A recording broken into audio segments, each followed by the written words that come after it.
What's happening, guys? Welcome back to the channel for another video. Today's video is going to be a little bit different than they have been in the past. I kind of wanted to focus on, driving and, kind of installs and car stuff. And this kind of goes along with that a little bit. It's a little bit different because we've been on lockdown for so long. I mean, at this point, I expected to be, back driving again and stuff like that. But it's been 2 months now that we haven't had an event. I mean, I got it to get out to the track for, a little small private day, but, unfortunately, the footage wasn't too great. I'll kind of link some, or drop some in right here.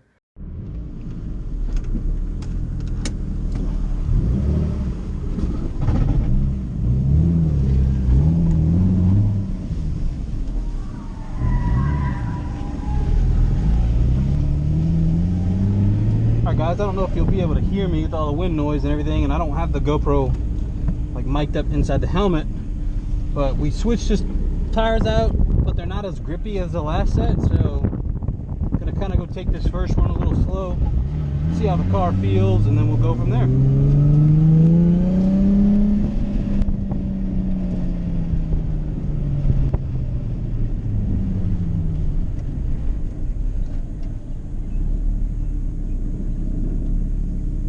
All right, looks like they reversed it, so guess we'll be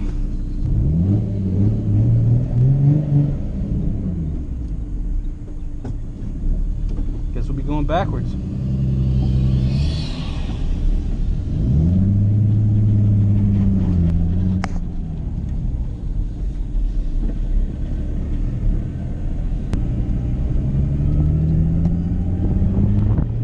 All right, strange, but here we go.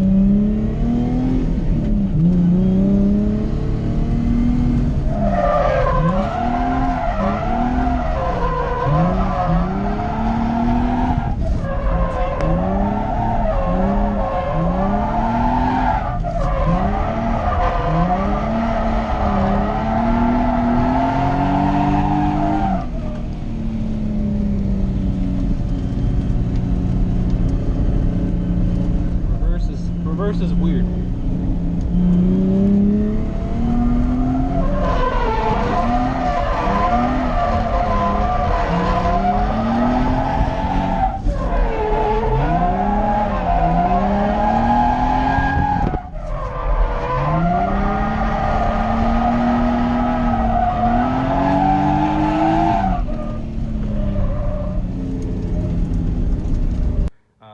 Just so you can kind of see what we did. It was very short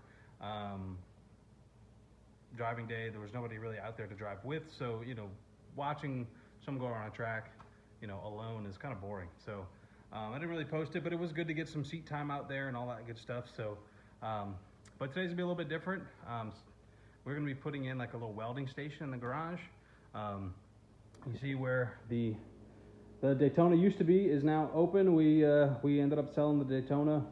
It happened a lot quicker than I thought it was going to, but hopefully it gives the new owner lots of good service, and he gets a lot of use out of it. It was just sitting here really kind of collecting dust, so it was it was time for it to go, and hopefully in the future we'll get something else that maybe we can ride and stuff like that. But I really wasn't using it, so no use kind of just having it sit here, so it is on to better things. Stuff like that should be used. It shouldn't just sit around here. So we're going to be putting a welding table right there. Probably the welder I bought I think it'll fit on that third shelf right there where that motorcycle is. Ironic. And that crate should sit right there. We got 110 right there. We'll run 110 across. And the table go here. So we're gonna put that together, kind of get it set up. We'll do a little unboxing on the welder, and it probably won't be permanently here because I think eventually I'm gonna need to run 220. So we'll do 220 right from the panel, and then probably just do right here, and then maybe move the fridge somewhere else. So, but anyway, let's get this table put together, and then we'll get that set up. And we got some other little knick-knack stuff to do. So hopefully you stick around for that, and let's get going. Guys, so I got it put together, and I got a couple little things I want to put on it. I want to mount this vise to it.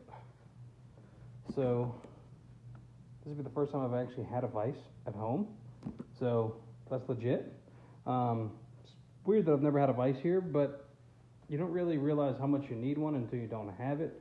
So I'm hoping it lines up with some of these pre-drilled holes in here, so we can just kind of mount it right onto the table itself, and then we'll have a working vise, which would be nice.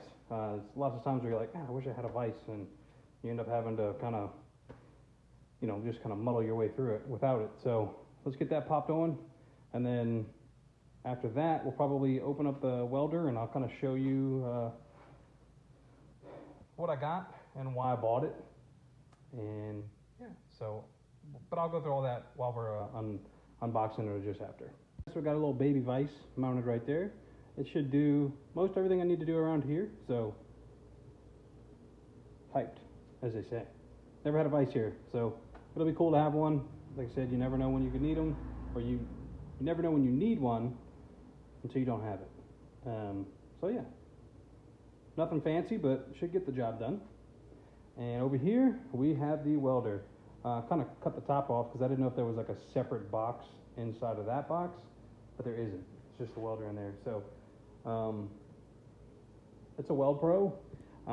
It supposedly is their like flagship multi-process welder, whatever that means. I guess it's like their best one.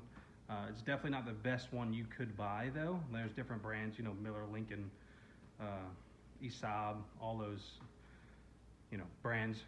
But this was kind of a good point for me because it felt like it does pretty much everything. It's a DC machine, so it only runs DC, doesn't do AC, but it does TIG, it'll do MIG, and it'll do stick welding as well. So it kind of does the main three. The only thing with TIG is that, well, there's two things. One, obviously it doesn't have AC, so you can't do aluminum or magnesium.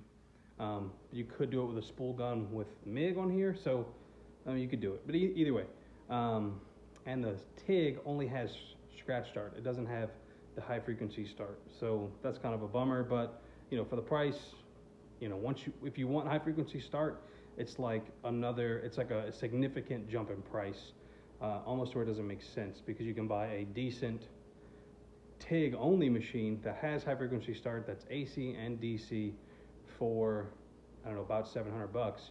And so if you had this machine, which was about $700, and the other one, you're still cheaper than buying one multi-process that has the high frequency start, AC, DC. I mean, those are like $2,000 kind of starting. So, but anyway, I got this one because I figured it would be a good place to start, and I could grow into it. It wouldn't be just like a very cheap kind of flux core, and then you got to buy something else. This will last me a long while.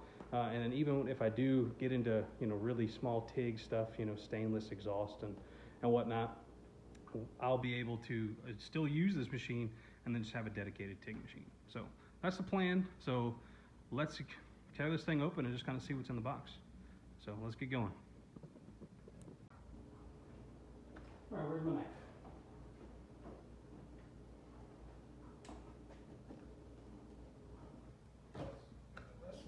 Out of our way.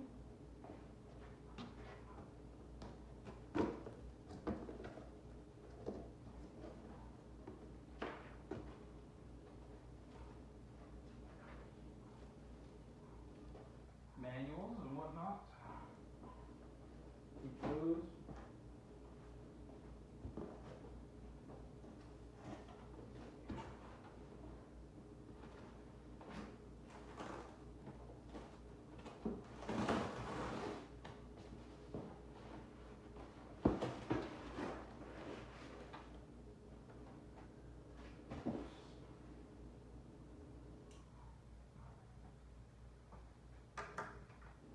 What is this? Is this the actual welder? No. This is like accessories, so we'll set that down right here with you guys for a minute.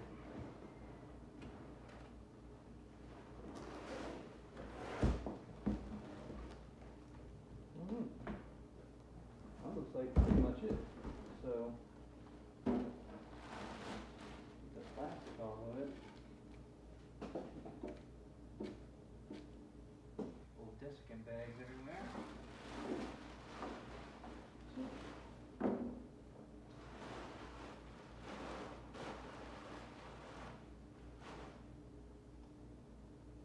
was uneventful. There wasn't that much stuff in the big box, but here it is. Anyway, that's it. Let's see what's in box number 2. How do I open this? This damn cat.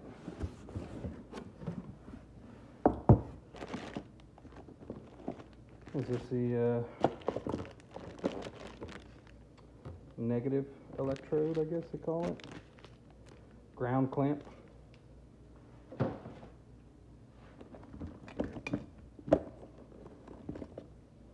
Your positive electrode. This is like for stick welding and all that good stuff. So this is it's also a 220 machine. It'll run either 220 or 110. So this is your converter, basically from your 220 to 110 on that end. So what else is in here? Gas line, I guess. Which I do still have to get some C25 for it. Well, give you a regulator into the machine. Nice. Put that together later. And there's, looks like TIG torch right here. Already comes with a couple little consumables, it looks like. They give you any tungsten? Hey, they do. Little, I think it looks like a red. Yep. Right in there, your little tungsten. But that's what you use to make the arc. I do need to get a tungsten sharpener.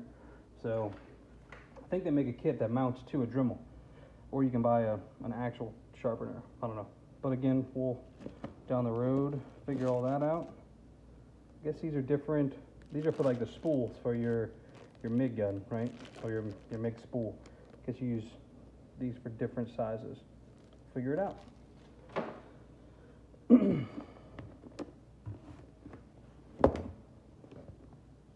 And then pretty much what's left is the TIG torch and then the MIG gun. So it kind of comes with everything you need to kind of get going. I'm not 100% sure what this is, but like I said, that's what they make instruction manuals for. This is definitely like it's your gas line for your.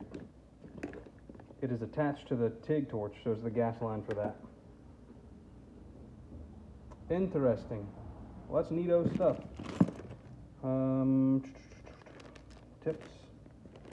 Tips and tricks. So that's basically it. It's really, it kind of, like I said, it comes with kind of everything you need to kind of get going, which is good. Like I said, it was about $700, so we'll start practicing. I plan on just kind of learning as I go, getting the basics down, and then just kind of going from there. So here's the welder itself. I know like you probably really couldn't see it that well before, but it's pretty compact. Like if you needed something that was kind of mobile, this would probably be a pretty good option for you as well.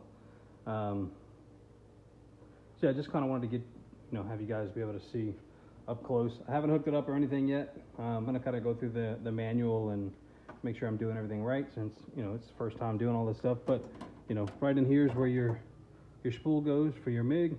Feed it down through here, all that good stuff. So for this video, if you're just starting to weld, or just kind of starting their shopping process on your machine, just kind of give me an idea what you decided to go with, or if you have a different hobby that you're just starting to get into, just let me know down below. It's always cool to find out what you guys are getting into, even if it's not car related, but just some of your interests and stuff like that you decided to pick up during this coronavirus time, where we're all just trying to figure out new things to do to keep yourselves occupied. You can only play so many video games, contrary to popular belief. But if you like the video, give it a thumbs up. If you got something to say, give me a comment. And as always, subscribe if you want to see more content like this. I'm out, guys. Peace.